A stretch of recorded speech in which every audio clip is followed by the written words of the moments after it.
President of Armenia, Armen Sarkissian, welcome to Jordan and welcome to our show. This is an honor for us, really. Congratulations on completing your first year of presidency, 9th of April 2018. What was your first thought when you became president?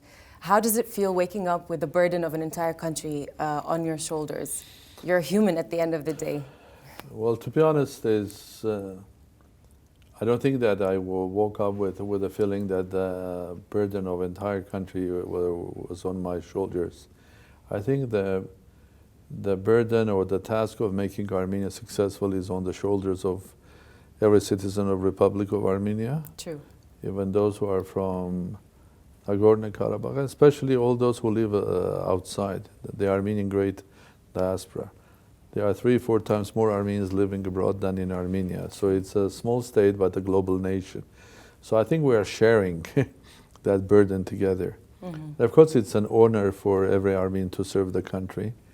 And I was honored for years because I used to be one of Armenia's first diplomats abroad and was serving for our foreign relations for many years. Mm-hmm. And then I was for a short period of time, I was prime minister for the country. So serving your own country is duty. It's not a duty. In my case, mm-hmm. when I was asked to agree to put my candidacy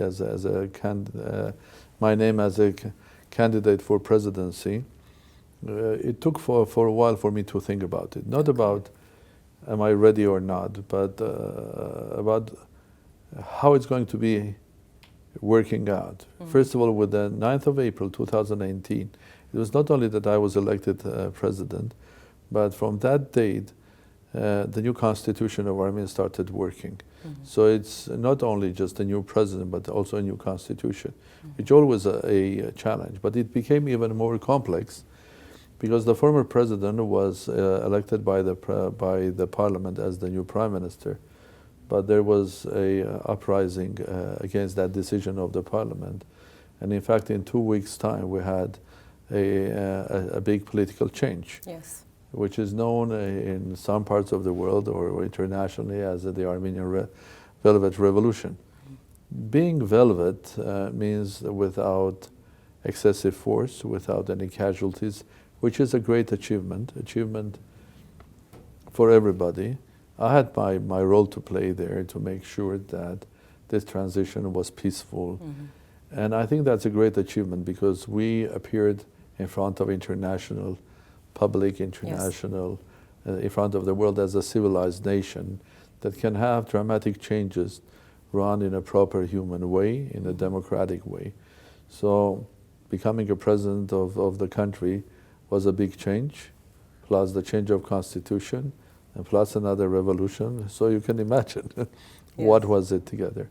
So to be honest, from day one until today, I'm just working hard mm-hmm. Because there are so many issues related to the country. And since then, we had twice already new government, and we had parliamentary elections in December. There's a new government here run, which is led by Mr. Pashinyan, who was the leader of the opposition movement and the leader of the revolution. And the country is facing challenges. There are political challenges, of course. Armenia has a challenge related to the issue of Nagorno-Karabakh. Mm-hmm. And that's an issue between Nagorno-Karabakh, Azerbaijan, and of course Armenia. We still don't have resolved issues with our other neighbor, Turkey, which is connected with the events of Armenian genocide in 1915. We have good relations with two other our neighbors, which are Iran and Georgia especially. Mm-hmm. So that Armenia, being a landlocked country, a country like Jordan, mm-hmm. where the country that is not rich in big natural resources like oil and gas. We have other natural resources like copper, gold, molybdenum, ferromolybdenum, and others. But the biggest asset of the country most probably are the humans, like here in Jordan. I think this is a country where human values, and I think human resource is huge. Armenia has a very well established academias, universities, very high level of education. And as I was saying initially, it's a small state, but it's a global nation, very well connected to the world. And that's a great asset in this new world. Probably the one difference that we have with Jordan is that Armenia is rich in water. Well, I know that in Jordan you still have to value much more than in Armenia the water resources. The water resources in Armenia are quite substantial. Otherwise, being here in Jordan today is very important. First of all, I'm visiting a very, very friendly country, and the country that for a long period of time is run by a royal family that has been always good to our Armenians, that had left their homeland and then found the refuge and later settled here. And there is no way that any Armenian can forget that. So from that point of view, it's coming to a home of a very, very old and very, very good friend.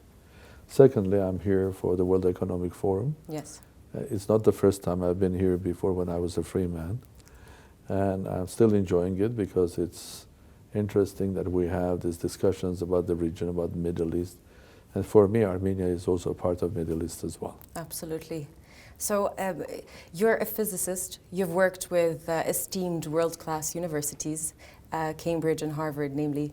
And you were the ambassador of Armenia in London for the longest time and the prime minister. And today you're the president. So which of these did you enjoy the most and why? Well, I think there's a simple answer to that. My experience of life showed me that at the end of the day you have to enjoy every moment of your life. Every moment of your life. Absolutely. And I think probably the best time of my life is tomorrow. Tomorrow. Yes. So the best is yet to come. Of course. At the end of the day, you have to value every day because that's a great present to you by God, by nature, by your parents, by the family, that you are here alive and living a life. And the best thing, of course, if you have a life, is to live a creative life. I mean, something that you do something useful every day and make use of human value, which and connections as well. Yes, human connections and value. No, the thing is that being a human, when I think about humans, I think about people, ladies and men, that have these wonderful qualities of creativity, innovation, love to your homeland, to your country, to humanity, to this nature, to your family, to your children. I think it's a great enjoyment to be living on this planet, which is called Earth. Yes, absolutely, the special planet. And as I planet. as I said, probably the best times of my life are in the future. That's a very optimistic answer. It's not optimistic, it's a very practical as well. Practical as well. Because every day is a new day and you never know what has happened. I really enjoyed every moment of my life while being a scientist, while being in diplomacy or in business, now again in political life. If you don't enjoy your life, you're wasting one of the most valuable things in your life. Yes. The valuable things are your family, your children, your homeland. But there's one very valuable thing, which is your time. Wasting it is the biggest It's the most expensive thing we own, right? Time. Well, it's not the most expensive. It's that thing which is called time doesn't have a value. Yes. It's so huge that you cannot you cannot give me a number. A price tag to it. No. Yes. So, Mr. President, in your opinion, what are the fundamental measures of a successful leadership, and what advice would you give to the younger generation, or to the younger generation that are striving and aspiring to be change makers in their communities? Well, it's difficult to give an advice, even to your children, because every individual, if the individual is your child, and you think that your children are just continuation of your life, which is wrong. Yes, we don't own our kids. Not only we don't own, they are not our photocopies, and a lot of people, including me, when you're young, you are making the crucial mistake thinking that your children are more or less like you, or they will think like you, or they will act like you. After a while, you realize that every individual, every child is unique, and absolutely unique. They are born with a talent. True. And every child is born with a talent. There are some children that have mathematical talent. There are the other ones in music, in arts, in crafts. There are great children that have this, just making simple chair or a table, but sometimes that craft becomes an art. There are so many famous craftsmen that have created pieces of art. Yes. There are people, individuals that have the quality or the talent of speaking, or there are the ones that have the quality of listening. Yes. And hearing, not only listening, but Yes. also hearing. So every child is with a talent. So the challenge is, at the end of the day, to discover the talent in the child. So when you're asking me what sort of an advice I will give to younger people, and there may be parents, is try to find your talent, or try to help your child to find their own talent. You are going to live in 21st century, that things are going to change very fast. Absolutely. So you have to have the quality of adapting yourself to the changes of this world. Because one thing I can guarantee to them is that there'll be no stability in your life. There'll be changes all the time. Change is the only constant. Yeah, the only thing that will be constant will be non-constant behavior of the world, people around you. So you have to be able to adapt when the environment changes for you. Be innovative.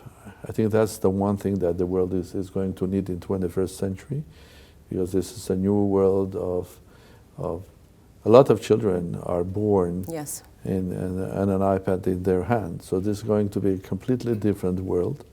And in that world, high-tech technology, innovation, from quantum computing up to artificial intelligence will be normal in the lives of our children.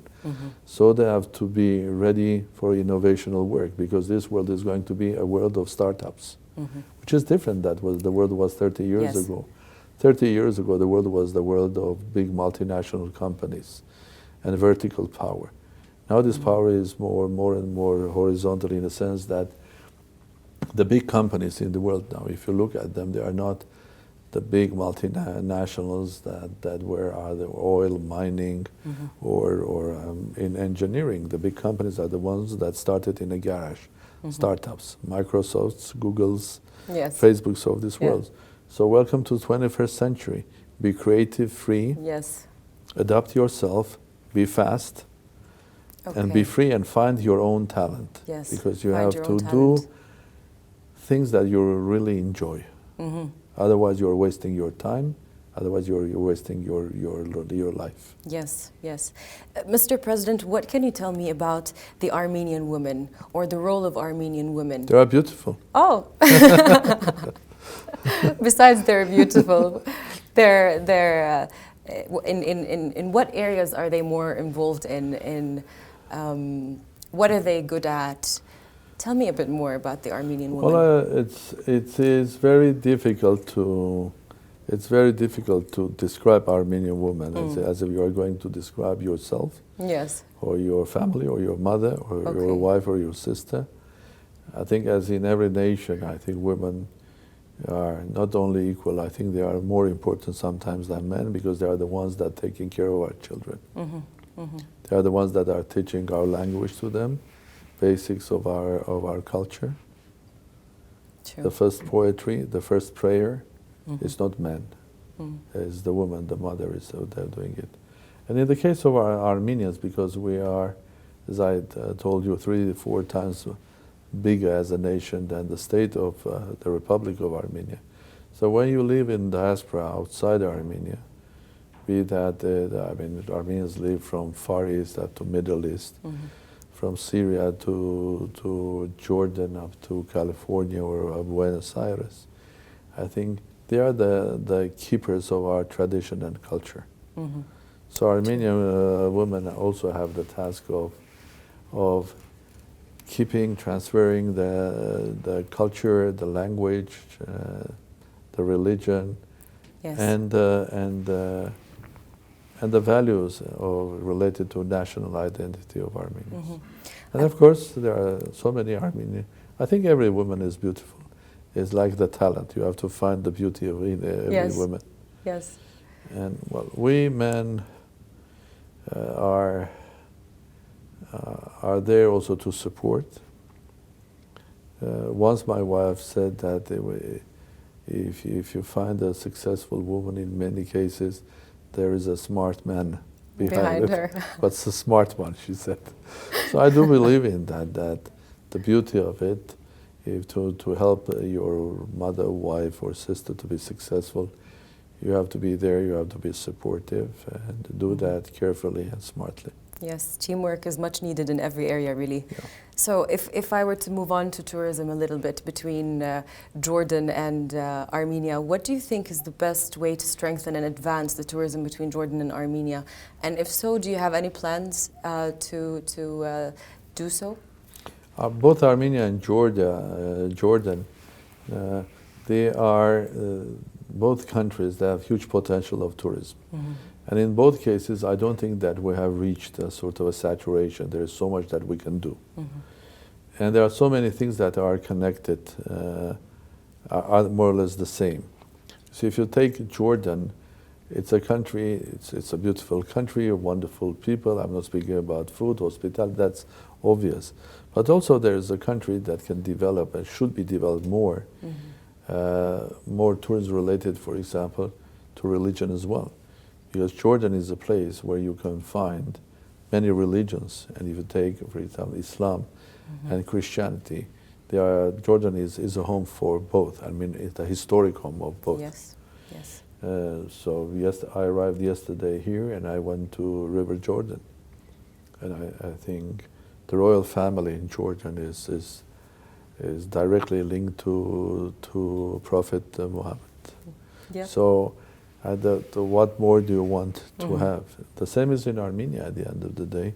Armenia is the first country in the world that adopted Christianity as a state religion in the year 301. Yes. So you can find early Christianity and pre-Christianity, like in Jordan as well.